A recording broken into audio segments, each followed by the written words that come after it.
Welcome to Finance Leaders Retirement Insights, the broadcast where we sit down with thought leaders in the world of finance who reveal their unexpected wisdom on the issues impacting retirement.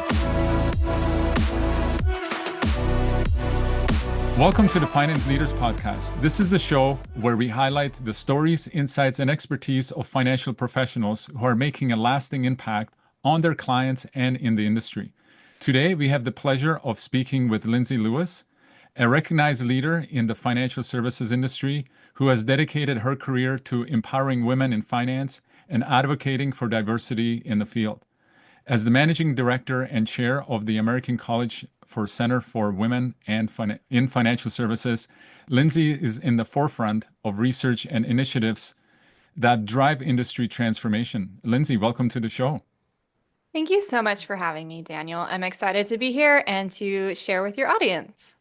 Awesome. I'm looking forward to our conversation. So, Lindsey, your career has been all about kind of breaking the barriers in financial services. What originally drew you into the industry, and what keeps you so passionate about your work that you do?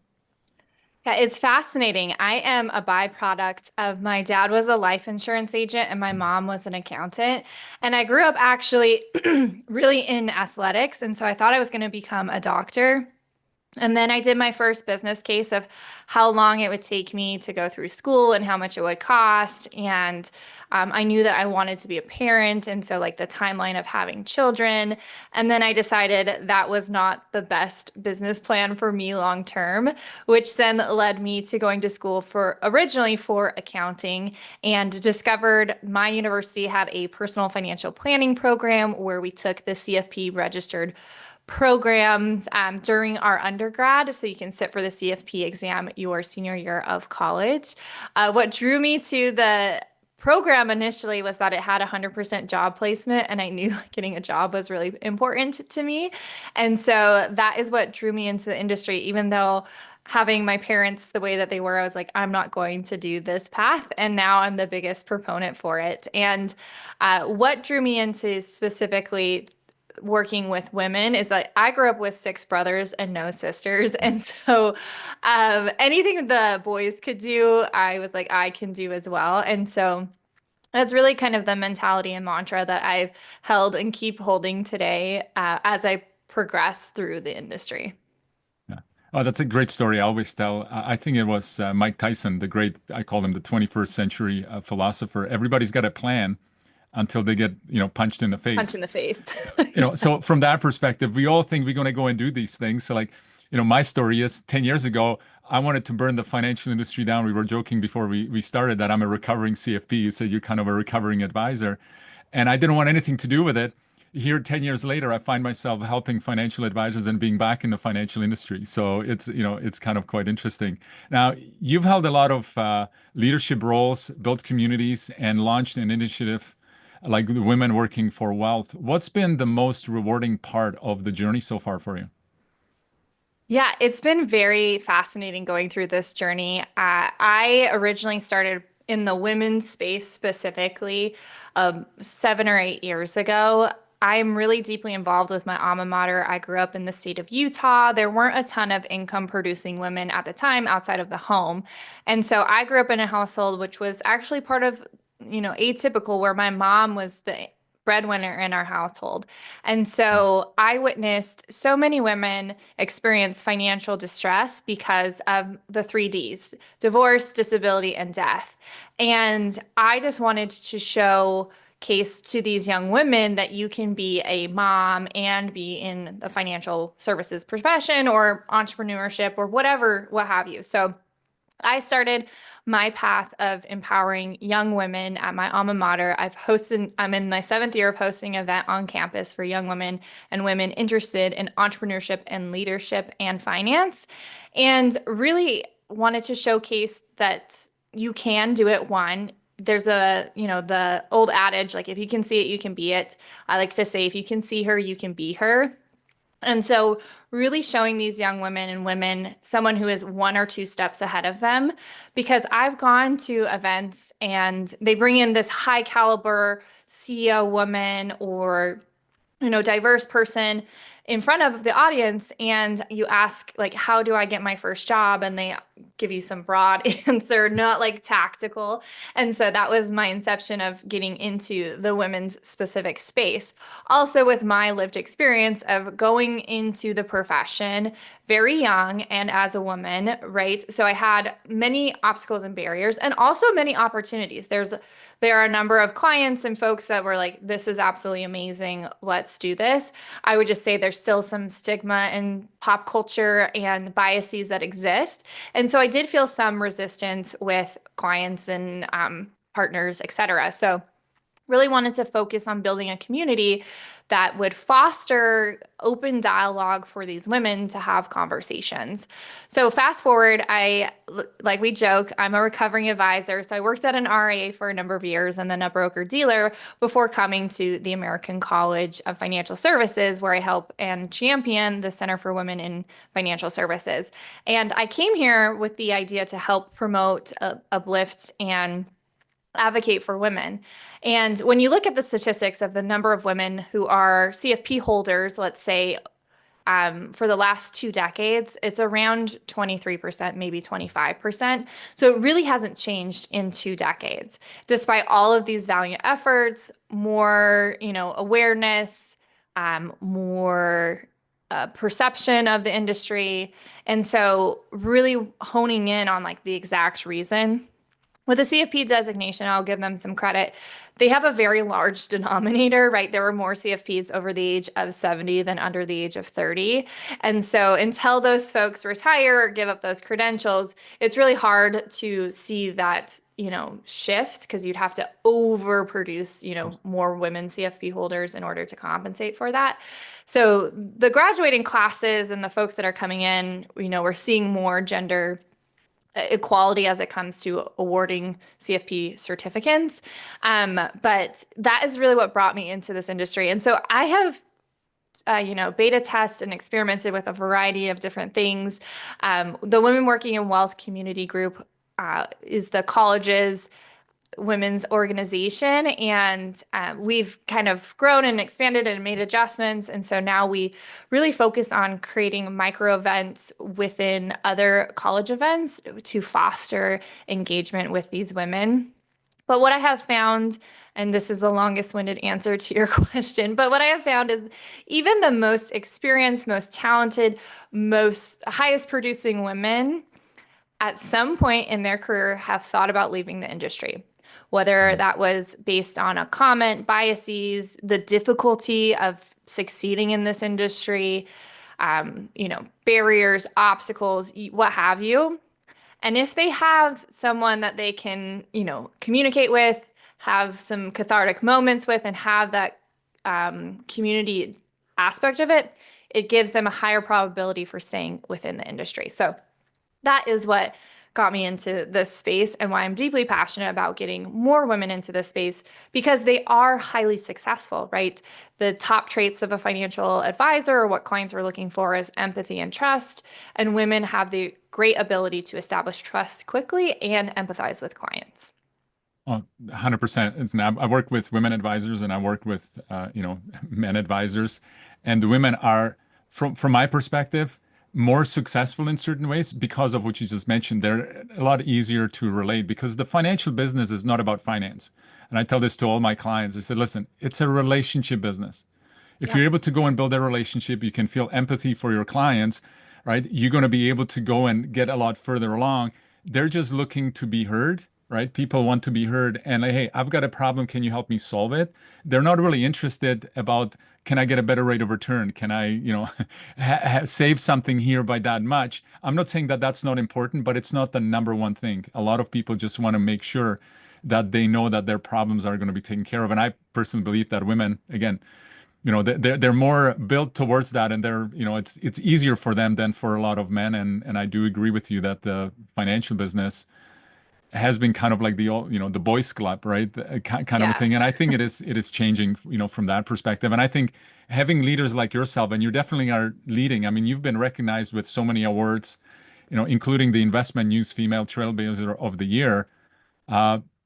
So you're serving as an example. Like what did that recognition really mean to you? And what drives you to kind of keeping pushing forward? What a wonderful question, given today's current geopolitical environment. That award, and I'm really big into, designing your life and thinking through the elements that bring you joy and fulfillment. And so I had my 10-year goals on and I wrote them down in 2020, and I'm like halfway through. Maybe I have 6 of the 10 of my 10-year goals accomplished. And one of them was the InvestmentNews Award, which at that time I did not have very many industry connections or media connections. I had been practicing as an advisor for 5 years at that point and wasn't exactly sure how that was going to happen.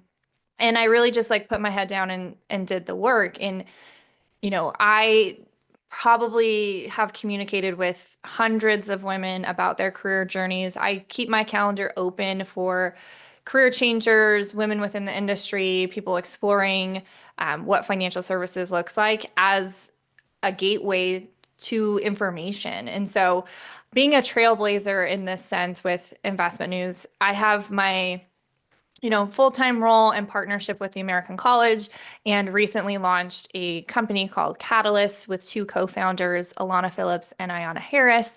And that is really to help folks find the right fit for them.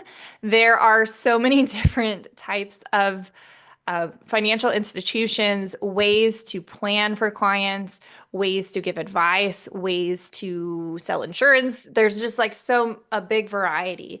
And so what I have found is that for women specifically, men will make adjustments to shift to a new broker dealer to, get a better payout or to earn more money or to get let's say a big check or something like that. And women are a little bit more hesitant to make those moves because they have a deep sense of loyalty or commitment, or they know that process. But what I have found is like the folks who are willing to at least engage in like the idea of what their ideal book looks like and their structure and their payouts and all of this, then they can find the firm that fits them best. And for a financial professional who wants to exit this business, right? We talk about like coming into this business, but we also talk about exiting, right? If you get a really nice book of business, there's a beautiful multiple on there, and that you can have that as part of your succession plan. But for many folks, not just women, they just don't know what they don't know about the industry, right? What independent broker dealers are part of protocol or not, and which, insurance-led broker dealers, what do they look like? What does this RIA look like? How does one do planning in the fintech space? And so really the idea behind our business called Start with Catalyst is really around helping advisors find the firm that fits them best. And then we also hire and train for independent teams. So, there's a recent study that we're working on at the American College, which there's some like teaser findings that are coming out around Gen Z's perception of financial services. But what we're looking at is that folks who don't feel like they were well trained, or if training was too ambiguous, or they don't have workforce development, are going to exit the industry. And we have a huge problem because we have 100,000 financial professionals that plan to retire in the next 10 years, which is 1/3 of the entire workforce of financial advisors, right? And current attrition rates, we would need to hire somewhere between 500,000 to 750,000 individuals in the next 10 years just to replace current demand, right? That doesn't include the growth of assets, the transfer of assets, all of that stuff. So for teams, independent teams that perhaps don't have as much home office support, or they're totally independent on their own, we come in and help the generation 1 or generation 2 hire and train generation 2 or 3. So when I think about trailblazing and answering your question about this award, really there's like a huge problem within the industry, which is probably why you had a little bit of an exit and came back, where there's misperceptions. People trust used car sales people more than they trust financial professionals, which is that's a harsh one, but yeah, it's a harsh one, but it's like we've done trust studies at the college and it shows that. Yeah. So the industry has a perception problem, especially when you look at like the pop culture references that are in existence today, right? We have like Wolf of Wall Street as a movie and The Big Short, and we have like, why is Selena Gomez in a bathtub? Like, this is not what I'm thinking about when I'm thinking about financial services. And the day-to-day of being a financial advisor or financial professional looks very differently than, cold calling, smoking, and all this other stuff, right? So how do we create correct narratives around financial services? So there's this huge problem, and I'm a go-getter and, probably like to bite off more than I can chew, but really want to make a meaningful impact within this industry. So my daughter, she's 3, if she decides that she wants to be a financial professional, hopefully she has fewer hurdles than I had entering in this profession. I think the biggest thing is, in what you mentioned, is just the planning. And I love the idea of, the reason you got the award is because you decided to get the award. Like it's as, I mean, it's as simple as that and easy as that. But I'm not saying that it was easy for you to go and get it. I'm not, alluding to that. There was a lot of hard work behind it.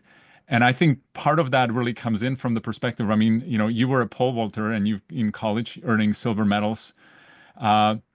So from that perspective, I mean, do you think that that competitive mindset has really influenced you, the way that you approach leadership and in business and what you're doing right now? I absolutely do think the competitive spirit is correlated with this industry. When you look at even the statistics around women who are CEOs within the whole universe of the US, there's like 90% of them did athletics in some part of their life, right? So there's like a distinct correlation between that. And I think also growing up with my lived experience of having 6 brothers, no sisters, like anything my brothers were expected to do, I was expected to do. So there were like the gender divides that typically may happen within certain households. And the story behind the pole vault, like you see the highlight reel, right? You see me, placing second at, a D1 outdoor conference or whatnot. What you missed was that I had never pole vaulted before my freshman year of college, right? I walked onto the team, never really pole vaulting before. I was going to be a cheerleader at a different university, but I had to have ankle surgery and I was no longer able to tumble. So that like ended my cheer career. So I walked onto the track team based on the connections of my mom, who's like worked in track and field for, 3 decades at this point. And she talked to the coach and was like, I know this is a long shot. Lindsey's never pole vaulted, but I was a gymnast for, 8 years. And so they're like, I think it's correlated. She can do great. So I had not cleared a height. So my first indoor season, my freshman year, I did not go over the bar once. I no-heighted. It's really painful for anyone who's ever done like high jump or pole vault, right? Like I did not get a mark for the entire indoor season. And I was like, I'm going to call it quits. And I had been dating my boyfriend and he like broke up with me right between indoor and outdoor season. And I was just like, this is a mess. Like I no-heighted, I have no boyfriend. And my mom, really, really wise woman in some regards. And she was like, you know what, let's go to indoor nationals and let's have you just watch the people who are doing the very best. I was like, okay.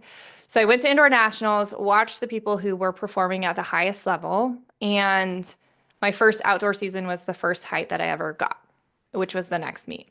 And then after that, I like slowly progressed and ended up jumping the highest on the team and then ended up, placing at conference.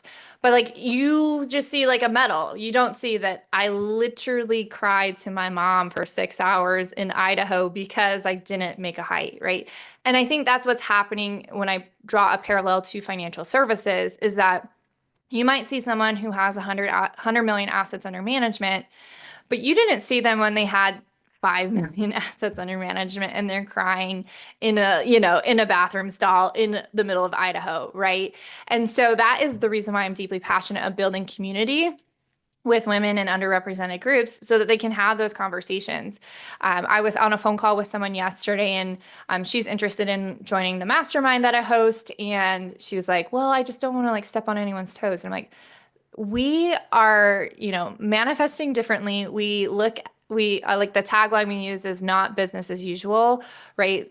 like we're playing this as a team sport. We're not in competition with each other. Financial advisors, our competition are all of the products that someone else can buy, right? A new car, Instagram ads, something like that. And so bringing it all the way back, I think that competitive spirit comes from athletics and has, championed me through the process in financial services. But I know that there are many individuals who did not grow up with an athletics background or did not grow up with, six brothers or did not grow up having kind of that competitive spirit. But there's aspects of that that are trained behavior that are not innately with an individual, right? It's I learned how to do this and now I can do that. So my goal in this process of building community and sharing stories, right, failures and successes, is that we can, build a better industry and profession at large. Yeah. No, the story that you shared, and really appreciate that. I think what you're mentioning is that like success leaves clues. And you going and watching somebody else, there was something that internally inspired you to go and see and what you need to do. And I think the biggest challenge is, I know especially, and maybe you've got a little bit more insight with women, but I know with men, they feel like they have to do everything on their own, and I think that comes down to fairly inherently, I've got to show that everything's all right. And I think women maybe are a little bit more open to it, admitting to it that, you know what, they don't have to do it. I know I was at a conference and the one question that they asked was, what's the one thing in your business you don't want anybody to know? And we all went, sat down, wrote down what it was, and then we came into a group. And I'll tell you pretty well, everybody there said this: I don't want anybody to know that literally every day I wake up and most of the time I'm flying by the seat of my pants. And I'm so afraid that people are going to find out that I don't really know everything. So we got this perception that somehow we're supposed to know and have everything figured out. But in secret, we're all feeling like we don't have it all figured out. And like you mentioned, we only see the highlight reels of people of all of the success. We don't look at when we're kind of struggling and where we're at. So I think you having the mastermind and helping women from the perspective of saying like, hey, listen, we don't all have it figured out. We are all on a journey. And, I tend to look at it this way. I don't compete with anybody else but myself. Every day I'm kind of at war with me, because that's the only thing that matters. Because as soon as you start to compare yourself to somebody else, right? And I think maybe that's what was happening. You couldn't clear that poll, you couldn't clear it. You were comparing yourself to somebody else instead of maybe start looking a little bit more inwardly and saying like, hey, what makes me a champion? What makes me, and what do I need to do my best instead of comparing myself to somebody else? Right? Yeah, absolutely. So, Just with financial advisors too, I think in this space it is easy to compare to other folks because you can see like on ADVs like people's success. And one thing that I will comment on that you mentioned, so at the college we did a research project called Traits of Successful Financial Professionals, and we had people who identified themselves as successful. So we surveyed a whole bunch of people. Some people said they were successful, some people said they weren't. It's interesting because men rated, or the top reasons they said they were successful were goals, efficiencies, and intellectual capacity. And women was like being on a great team, empathy, and something else. It was fascinating. The men that rated themselves the highest levels of success were actually on large teams. So they're like individually centric. However, they have like a whole team that's helping them achieve their goals. So just fascinating to see like individual and people's self-perceptions when it comes to their perceived success. yeah. Well, I have a saying, and I tell it pretty well to everybody. Listen, 50% of a watermelon is always more than 100% of a grape. So like Yes. focus on how do you get more watermelons and share the wealth instead of focusing how you sit there by yourself, just, holding a grape in your hand. So Yep. as someone who, champions financial literacy and mentorship, was there a mentor or a defining moment that really shaped your own path and career? Yeah, I can think of two. So the first one, shout out to Scott. I did a CFP undergrad program. I was successful academically, right? I almost graduated with a 4.0. Was really driven to excel within my studies. And as an ignorant 21-year-old, I'm like, I'm just going to sit for the CFP exam without going through the whole quiz bank or whatever. And so I didn't pass the CFP the first time that I took it. And because I had done well academically in the past, this was like my first public failure other than like, well, I say academic failure, right? And so I was just like, I can't do this profession. I'm out of it. And a good friend, Scott, he looked at me and he was like, Linz, you take that test as many times as Lily, which is 5 times right now, because that's $1 million decision. Your career trajectory will be $1 million higher or more based on this one exam. So I think you should give it all you got and take it again. So took that advice, ended up taking it again. In that process, I was doing an MBA program and I had another great faculty member, Roger Connors, and he advocated that I get a coach in the process. So I found someone who had recently passed and then walked through the steps that led them to success. Same thing I did in the pole vault, and was able to pass the exam. So that was one mentor. And then another one that comes to mind is actually my leader who was here at the college before I became the managing director. She was leading the Center for Women. And up to this point, really had not had experienced a lot of female leadership in my life, just given the roles that I've had. Even like my coaches in the past were mostly male coaches. And so this was like absolutely extraordinary to see a level of feminine leadership. Her name is Hillary Fiorella. Absolutely fabulous. And I think the things that she did from a mentorship perspective is that she sponsored me. So when there were times where I could not necessarily, like based on budgets, I couldn't get a raise, but she was like, wait, maybe I can squeeze in the budget to get you a business coach. And I really want you to get in front of the board in some way. So I'm not able to attend this meeting. Why don't you attend the meeting on my behalf? And so those are like 2 examples of mentors that I've had in my life. And sometimes I recommend thinking about mentorship a little bit differently. Sometimes we think it has to be this like long process. We're in this for at least 1 calendar year or 2 or whatever. And I have also done it for mentorship for a specific skill, right? So let's say I need to understand or be better at my executive presence, which is one thing that I did recently, right? And I found someone who was online who I had some contact with, Penny Phillips. She's over at Journey Strategic Wealth. And I was like, hey, Penny, can I have 3 meetings for 30 minutes with you to help me work on my executive presence? She says, yes, I schedule everything.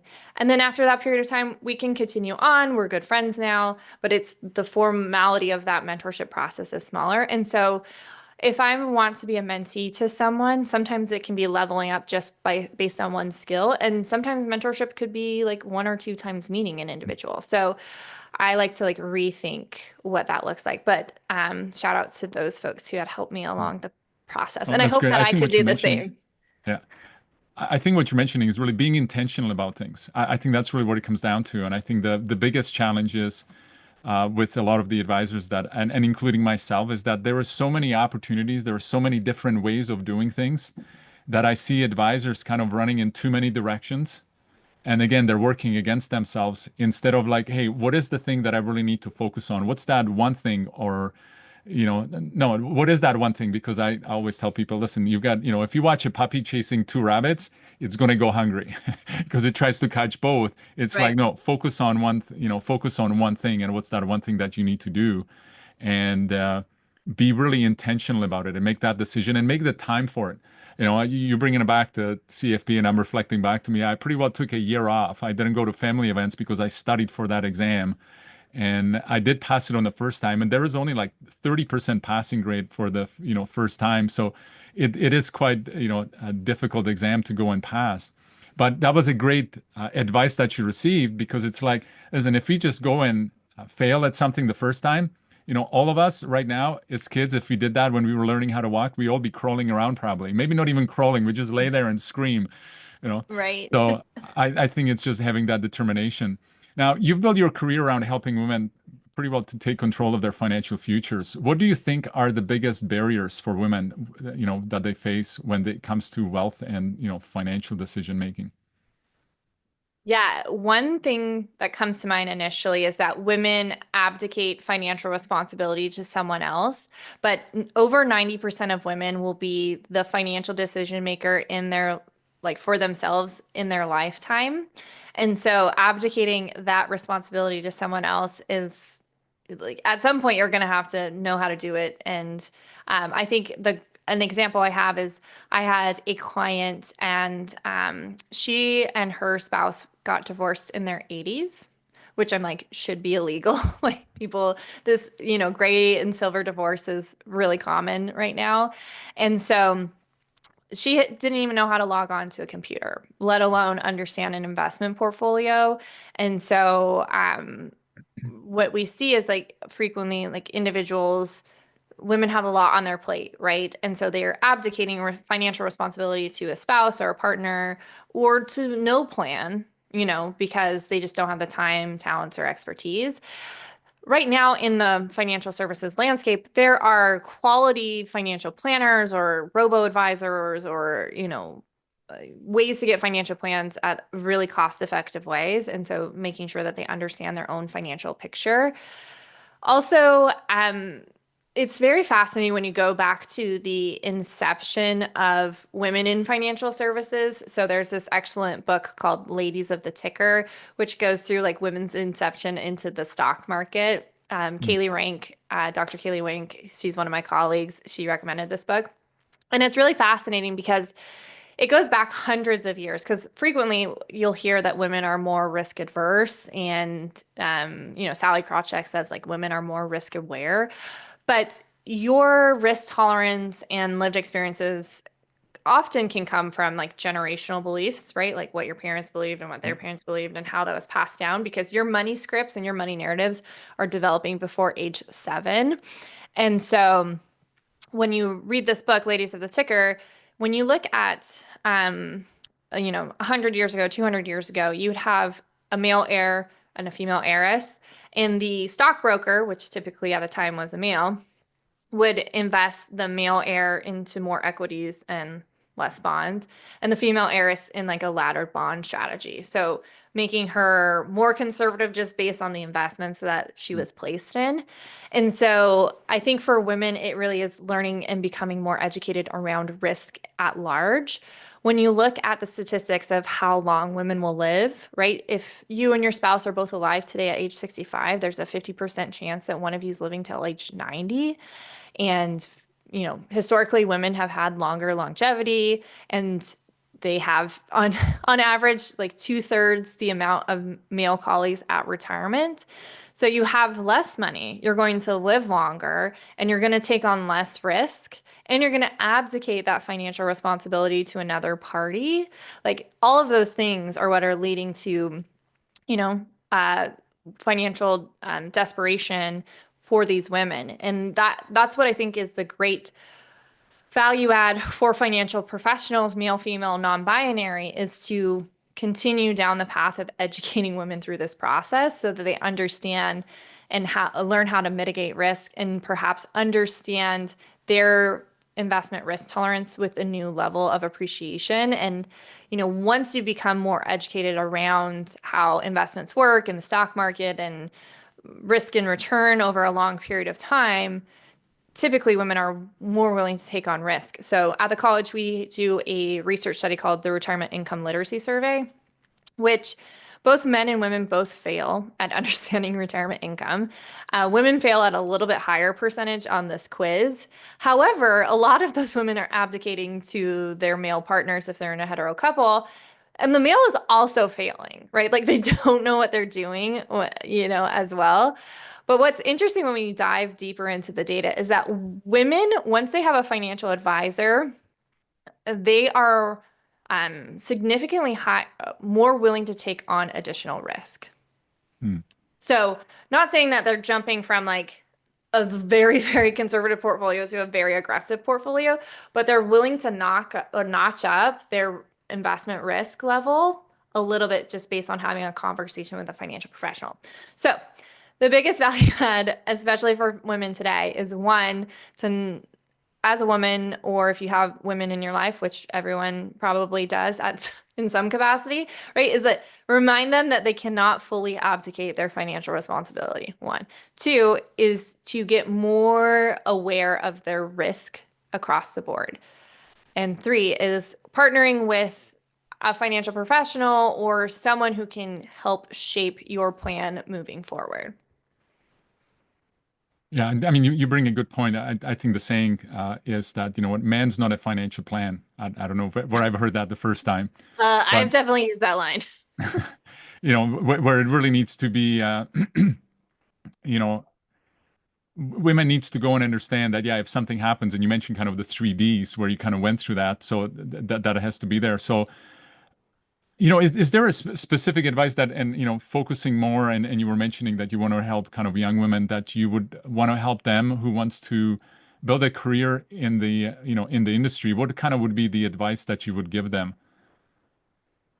Yeah, for a young woman who's looking to get into financial services, there are a couple of things to like understand about the landscape. So not all jobs that say they are financial advisors are treated the same or are built the same way, right? So we've done a research study around the landscape of financial services and professionals understanding what firms fall into what demographic of financial planning firms, right? So we can have like a big spectrum, right? We have like a bank or a wirehouse, we have insurance-backed broker-dealers, we have independent broker-dealers, we have RIAs. And so being a financial professional on, this side of the, I'm showing on left to right, on the left side of the spectrum, is a different compensation model, right? You might be able to get an initial salary, but there's less risk involved there, but less higher reward, right? There's some of these firms where you can work there and build, $500 million assets under management, but the institution owns the book of business. And so when you retire, they throw you a nice party. And if you had that multiple of your own asset, right, you would have, multi-million dollar asset for retirement versus like a cool fancy chocolate cake. So for young women that are coming into the industry, I think it's really understanding the landscape of financial services and understanding what's important to them. I typically put it into kind of like a spectrum, a sliding scale, one being income risk tolerance. So how comfortable are you with your paychecks varying? Right? If you are someone that has maybe financial insecurity and you're like, I need a paycheck every 2 weeks, it needs to be X amount of dollars, perhaps being more on that left side of that spectrum where it's a little bit more captive and you have a guaranteed salary might be better for you. So, but if you're willing to have paychecks vary, right? I could make $1,000 this month and $15,000 next month. Perhaps you can take on a little bit more risk. So that is really around, we talked about it before, just like a money narrative, a money mindset, how you think and feel about money, which if you have, poor money narratives and money mindsets, it's like not your fault, right? It's developed before age 7. So, you can now work through those, right? There's an amazing book called The Soul of Wealth. Daniel Crosby, behavioral scientist. He talks about kind of your wealth stories and wealth narratives. So your, income risk tolerance. So how comfortable are you with your paychecks varying? The second one is your income risk capacity. So how, if I were to miss a couple of paychecks, do I have things that I need to cover? So for instance, myself, I am a mom of 2 young children. I need to pay for daycare and for healthcare related expenses.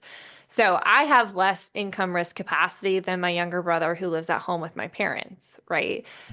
Because of his financial commitments are different than what mine are looking like. So this is where the work that we do at the college, as well as with Catalyst and Advisor Launch Lab, is really helping young women and all individuals who are getting into this career understanding where they kind of fit within the industry.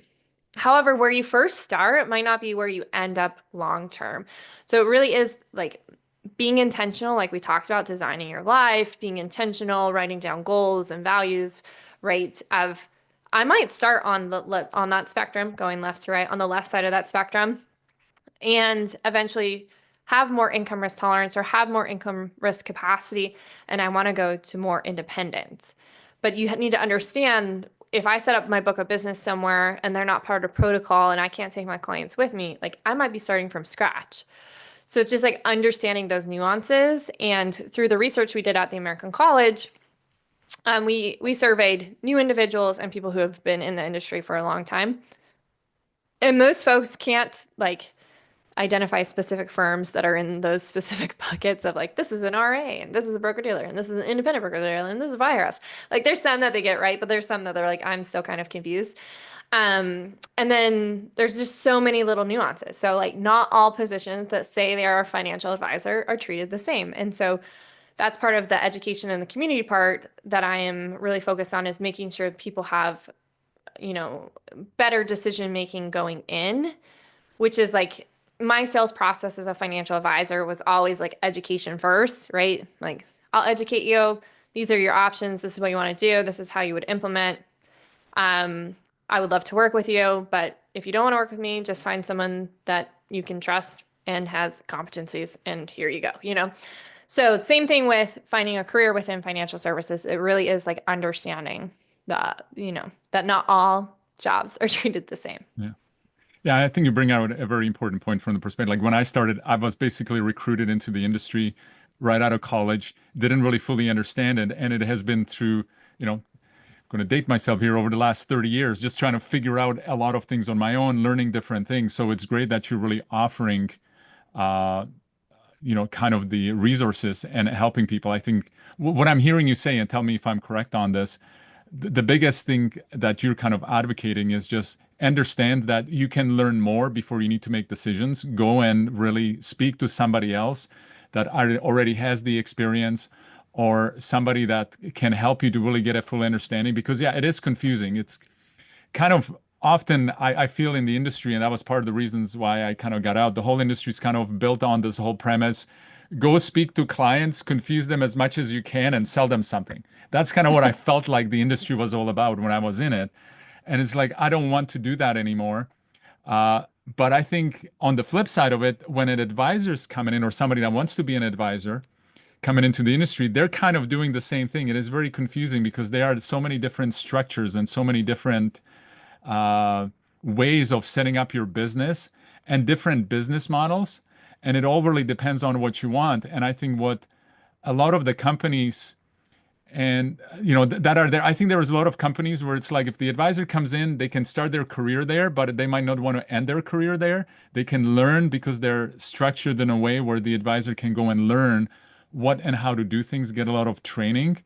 But for long term, they don't really want to stay there. And for me, when I started in the industry, I basically started over a couple times because, my book of business was invested the first time around.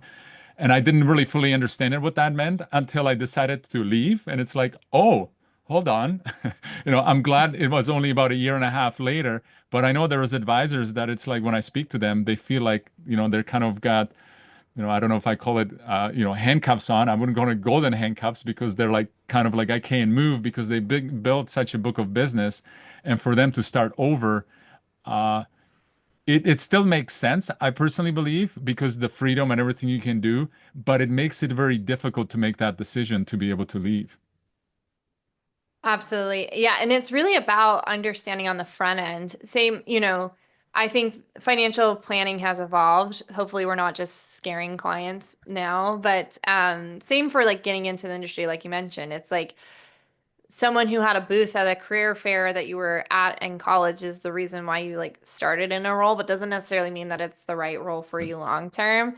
And I think it's also thinking about the timelines differently, right? It's like maybe I do 2 to 3 years here, get fully licensed, get some like paraplanning under my belt, know how to prospect clients before I make a step over here. So it really is like a whole process and journey. Same thing that you would take a client through or individuals along the way, but building a little bit of that education on the front end is so advantageous, which is one thing the college is doing. We'll be launching a course at the end of this year just around the landscape of financial services.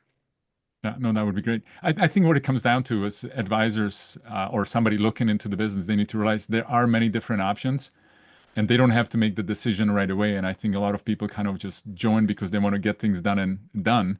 But again, that's really an advice, not just in the financial business, that's even personal. So, you know what, you've helped so many advisors and professionals grow in the industry. What's kind of the number one advice that you find yourself giving most often to individuals? Wow. The number one advice I'm giving to most individuals. I feel like there's a lot of advice that is out there. I frequently am bringing it back, and you mentioned it earlier, to make the main thing the main thing. Mm. So a lot of advisors will get lost in the minutia of little things and forget that they're maybe a little bit later in life, they'll have more income producing assets, but early on for financial professionals and individuals at large, like you are your highest income producing asset. So, remaining competent in the skills and the abilities that you need to serve clients, but then keeping your main thing the main thing. It's like, I mean, I sometimes fall into this, little trap too, where it's like someone brings me a quick idea across my board. I'm like, oh my goodness, yeah, I should start a club for women that do, like I'm in yoga teacher training. So it's like, okay, for yoga teacher trainers, I could do a health and wealth class and I could da da da da. And how much time and capacity and resources and mental load am I going to take to just do that versus if I, channeled those 27 hours towards signing a new client, I would make, 10 times what I would make on that, right? And it's just like really being clear on that vision. So like making the main thing the main thing. One thing that I've worked through with like a business coach, and I advocate individuals having coaches in their life, but was really going through a values assessment. So like I know what my core values are, right? I want to be a catalyst. I want community. I like curiosity. So if whatever is being thrown in front of me, if it doesn't align with these like core values that I have, then it's not right for me, or I need to readjust my core values, right? But I think for financial advisors or individuals at large, it's like there's so many great ideas, especially with like TikTok and Instagram. And it's like, okay, you can make six figures just by like selling clothes on Poshmark. And it's like, okay, do I really want to sell, all my clothes on Poshmark to make six figures, right? And like maybe I can make seven figures if I like rechannel my energy one way or the other. So I really think, and this is a great reminder for myself, is just like keeping the main thing the main thing. I have a partner that I work with that frequently I'm like, man, he didn't finish this one random obscure task, which is like this PDF that we needed for a client. But like he closed another deal that made him $1 million, right? So it's like because he knows what the main thing is, and like him editing a PDF isn't going to be valuable. So I think that's probably the advice I would give. Yeah, no, that's a great advice. There was a book, and the One Thing by I've got it right here on my the One Thing, Keller, I think is the name. I can't remember his first name now, and Papazan. And again, that was the whole idea, like just go and focus on one thing. And I think this is what I've seen biggest challenge for a lot of advisors, and we talked about it before, just heading in so many directions. And I think Yeah. the biggest thing that can help with that is just like sit down and say, hey, what are the goals? What are the values, right? Like going back to the award that you got, the main reason I believe that you got it is because you focused on it. And that's what you wanted it. And every decisions you were making, like, okay, if I'm going to make this decision, is it getting me closer to that, or is it pulling me away in another direction? Best example I have for that, when you look at when they fly an airplane, really the two things they need to know is where you are at, where you're going from, and they need to know where they're going, right? And in between, the plane is literally 90% of the time they're off course, but they keep on correcting. Well, I feel like a lot of advisors, they forget where they're going, right? So they get distracted, they're off the course, and they don't autocorrect. They just now go down a tangent, and it's difficult. And again, it's not just advisors. I think that's the challenge a lot of people have. and it's a matter of going there. So that's a great advice, keeping the main thing. Now, looking ahead for the next 5 to 10 years, what's kind of your long-term vision for your work? How do you see, your impact kind of growing?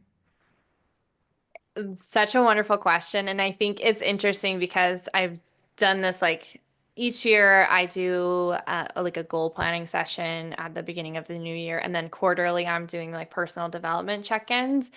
And now that I've checked off quite a few things from my like previous 10-year goal, it's like, what do the next 10 years look like?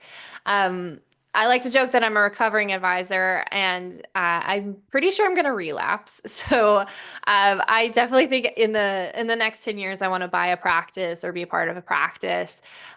Just given now I'm, a decade older and I have way more experience and I understand the industry a lot better. I would know like where I want to build my firm and what I want it to look like and who I want to partner with and how I want to build.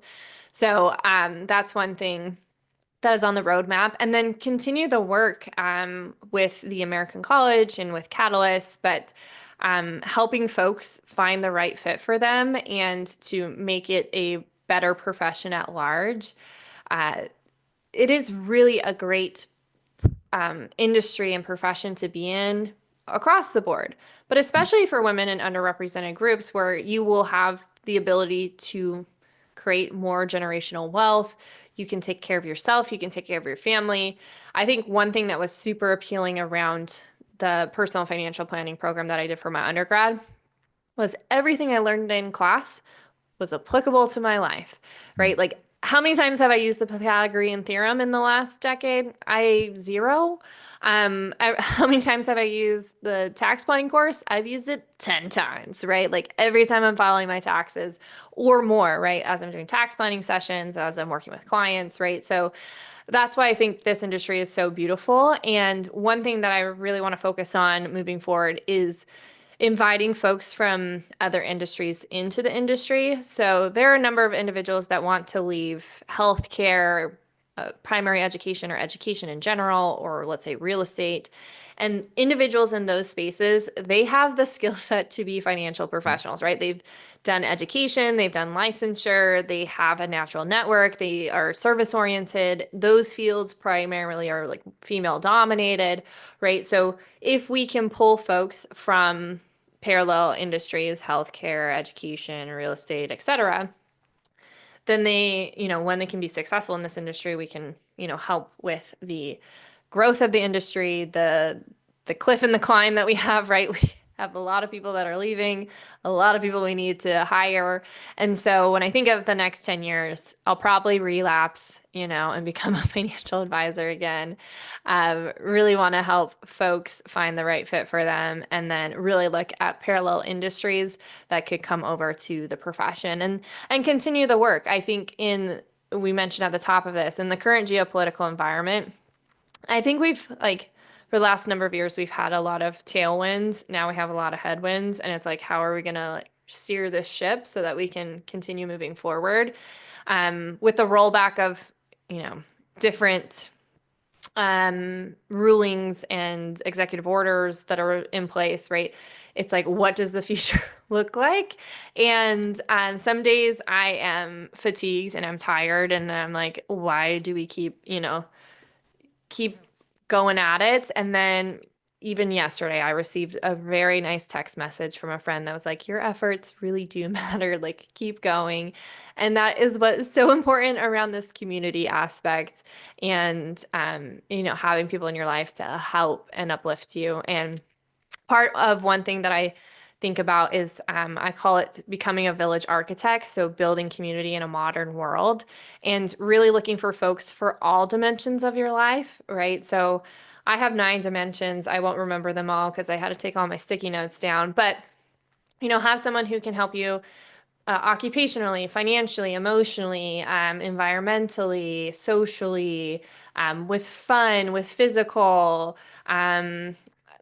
There are a few more in there. So like finding individuals that help you in all those different categories of your life, which like for many people, when I talk about this, they're like, oh my goodness, you are so type A, 1. And 2, this is overwhelming. But it's like that is what this existence is about, are those deep connections that we can meet with other individuals.